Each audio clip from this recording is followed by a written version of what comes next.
Youth national table tennis championship का आयोजन UTT की ओर से वडोदरा शहर में करवाया जाने वाला है, जिसे लेकर आज एक पत्रकार परिषद आयोजित की गई थी, जिस दौरान वडोदरा के युवा सांसद डॉक्टर हेमांग जोशी के साथ अन्य कई अग्रणी भी वहां पर मौजूद रहे थे और इस दौरान इस चैंपियनशिप को लेकर ज्यादा जानकारी मुहैया करवाई गई थी। यूटीटी 86वीं इंटर स्टेट जूनियर और youth national table tennis championship के लिए सज्ज है।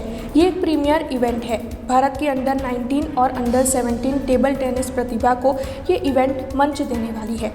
31 राज्यों और संस्थाओं की भागीदारी के साथ चैंपियनशिप कल से समा इंडोर स्पोर्ट्स कॉम्प्लेक्स में शुरू करवाई जाएगी। आपको बता दें कि आज इसकी पत्रकार परिषद आयोजित हुई थी। तब पत्रकार परिषद के दौरान वडोदरा के युवा सांसद डॉक्टर हेमांग जोशी विशेष तौर पर मौजूद रहे थे। वैसे ये जो चैंपियनशिप आयोजित होने वाली है उसमें वडोदरा के कई राजनीतिक अग्रणी भी अपनी मौजूदगी दर्ज करवाने वाले हैं। तब आपको ये जानकारी भी दे दें कि इस दौरान ऑर्गेनाइजिंग चेयरपर्सन जयाबेन ठक्कर और साथ ही ऑर्गेनाइजिंग सेक्रेटरी कल्पेश ठक्कर भी वहाँ पर मौजूद थे। वडोदरा જે સંસ્કારી નગરી સાથે રમતગમતની પણ નગરી તરીકે મહારાજા સયાજીરાવ ગાયકવાડજીએ જેમનું સંકલ્પ કર્યો હતો અને એ સંકલ્પને ક્રિકેટ તો છે જ, હમણાં જ આપણે ફરી ઇન્ટરનેશનલ ક્રિકેટ ટુર્નામેન્ટ આપણે જોઈ, પણ ક્રિકેટ એસોસિએશનની સાથે સાથે ટેબલ ટેનિસ એસોસિએશન જે વડોદરાનું છે એ પણ ખૂબ સારું કાર્ય કરી રહ્યું છે। જ્યારે સમગ્ર ભારત 2036ના ઓલિમ્પિકની તૈયારી કરી રહ્યું છે ત્યારે વડોદરામાં ટેબલ ટેનિસના સારામાં સારા ટુર્નામેન્ટ્સ આવે એ માટેના પ્રયત્ન ટીટીએબી દ્વારા કરવામાં આવી રહ્યા છે। આપણા પૂર્વ સાંસદ અને ટીટીએબીના પ્રેસિડેન્ટ જયાબેન, સેક્રેટરી કલ્પેશભાઈ અને સમગ્ર એમની ટીમ દ્વારા આવનારા 3 મહિનાની અંદર 3 મોટા ટુર્નામેન્ટ્સ આવી રહ્યા છે અને એની પહેલી ટુર્નામેન્ટ કે જે આપણી યુટીટી જુનિયર નેશનલ ચેમ્પિયનશિપના આયોજનની આ પત્રકાર વાર્તામાં તમામ આપણા દેશના રાજ્યોમાંથી પ્લેયર્સ આવવાના છે અને મોટી સંખ્યામાં જે ડ્રોની પણ પદ્ધતિ થવાની છે એ પણ ખૂબ જ પારદર્શી પદ્ધતિથી એ ડ્રો થવાનો છે અને વધારેમાં વધારે લોકો વડોદરામાં પધારી અને વડોદરા ખાતે રમતગમતનું આ એક મજા માણવાના છે।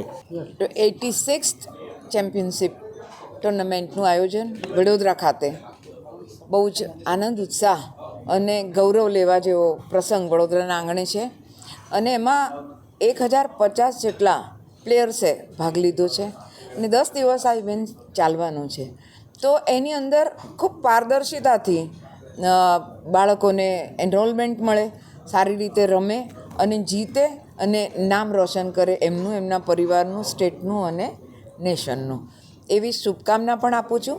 અને વડોદરાનું ટીટીએબી એસોસિએશન જેની અધ્યક્ષતા હું કરું છું, I am very happy and lucky to say કે મારી ટીમ બહુ જ સારી છે અને એમાં આપણને બધાનો સહયોગ એટલે આપણા જે સ્પોન્સરર્સ છે એમનો પણ મળતો રહે છે।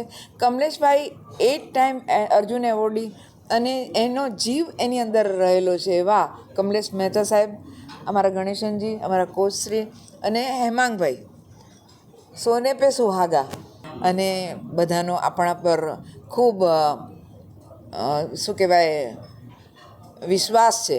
એ વિશ્વાસ જીવંત રહે એવા પ્રયત્ન અમે હંમેશા કરતા રહીશું।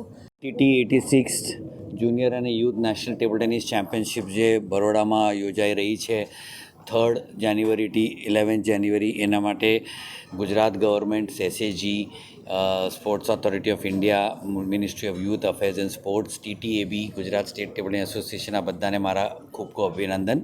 અહીંયા આપણે જોશું કે 1000થી વધારે ખેલાડીઓ, યંગ ફ્યુચર સ્ટાર્સ આવ્યા છે અને એ લોકો આપણા સ્ટાર્સ છે એટલે તે બધાને આમંત્રણ છે કે આવીને જોએ અને આ કોમ્પિટિશન એટલે one of the best competitions ગણાય છે અને આ એક સિલેક્શન ટુર્નામેન્ટ પણ છે એટલે ઇન્ડિયન ટીમનું પણ સિલેક્શન અહીંયા જે પ્લેયર્સનું પરફોર્મન્સ થાય એમને પોઈન્ટ મળે એના પ્રમાણે થાય છે અને અહીંયાનો જે ડ્રો ને બધું છે કાલે થશે, આજે સાંજે થશે, એ એબ્સોલ્યુટલી ઓપન ડ્રો થાય છે એટલે એમાં આપણે એમ કહી શકીએ કે એકદમ પારદર્શિતા આપણે કરીએ છીએ। हमसे जुड़े रहने के लिए हमारे YouTube चैनल को सब्सक्राइब करें और नई वीडियो की नोटिफिकेशन के लिए बेल आइकॉन को दबाएं।